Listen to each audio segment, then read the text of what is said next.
அவர் ஏன் இந்த மாதிரி அமைச்சர் பதவியிலிருந்து நீக்கப்படுறாரு அப்படின்னு பார்க்கும்போது, செல்வி ஜெயலலிதா அவர்கள் வந்து செங்கோட்டையன் கொடுத்த பதவியானது வேளாண் துறை. அதுக்கப்புறம் என்ன பண்றாங்க, ஐடி விங் டிபார்ட்மெண்ட்டுக்கு மாத்துறாங்க.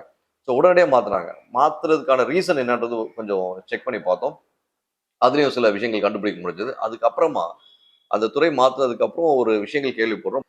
ஆனா கட்சியில பெரிய பெரிய பொறுப்புல இருக்கும்போது, அவருடைய மனைவி அவர்களும், மகன் அவர்களும் வந்து செல்வி ஜெயலலிதா அவர்களை சந்திச்சு, பொலிட்டிக்கல் பிஏ ஆறுமுகம், அவரு வீட்ல தான் பெரும்பாலும் இருக்காரு. அது மட்டும் இல்லாம, அவர் நடவடிக்கையே சரியில்ல. அவங்க பிஏக்களோட நடவடிக்கை சரியில்லன்னு சொல்லி டைரக்ட்டா பிளேம் வச்சதுக்கப்புறம், செல்வி ஜெயலலிதா அம்மா தூக்கி மொத்தமா இது பண்றாங்க.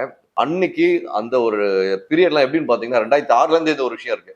எல்லா அமைச்சர்களுக்கும் கிரீன்வேஸ் சாலையில இருக்க அமைச்சர் ஒவ்வொருத்தருக்கும் வந்து நாளைக்கு இந்த ரூம்ல இருப்போமா, இருக்க மாட்டோமா தெரியாது. இந்த ஹால்ல இருப்போமா, இருக்க மாட்டோமான்னு தெரியாது. அப்படின்ற சந்தேகம் ஒவ்வொரு நாளும் காலையில இருந்து டிவி பார்த்தா தான் நான் அமைச்சர் பதவியில இருக்கனா இல்லையான்றது ஊறிச்சணும் அப்படின்னு சொல்லக்கூடிய கருத்துக்கள்லாம் அப்பவே நான் கேள்விப்பட்டிருக்கேன். இந்த எந்த பாயிண்ட்டுக்கு ஸ்ட்ரெயிட்டா வரன்றது விஜய் அவர்களுக்கும், விஜய் கட்சியை சார்ந்த நபர்களுக்கும் புரியும் என்று நினைக்கிறேன். ஏனென்றால், திரு செங்கோட்டையன் அவர்களுடைய பிஏக்கள் செய்த தவறினால் மிகப்பெரிய தண்டனைகளை அவர் அனுபவித்தார்கள். என்னென்னலாம் அங்க லூட்டிங் நடந்தது, ஏன் நடந்தது, எதுக்காக அவ்வளோ பெரிய ஒரு strong and efficient leader of ADMK செங்கோட்டையனை வந்து அமைச்சர் பதவியிலிருந்து தூக்கி வெறும் எம்எல்ஏ உட்கார வச்சாங்க. ஏன் உட்கார வச்சாங்க 2012ல? அதுக்கப்புறம் ஜெயலலிதா அம்மா அவர்கள் சாவர வரைக்கும் செங்கோட்டையன் அவரை வந்து எந்த பதவிக்கும் இது பண்ணவே இல்ல.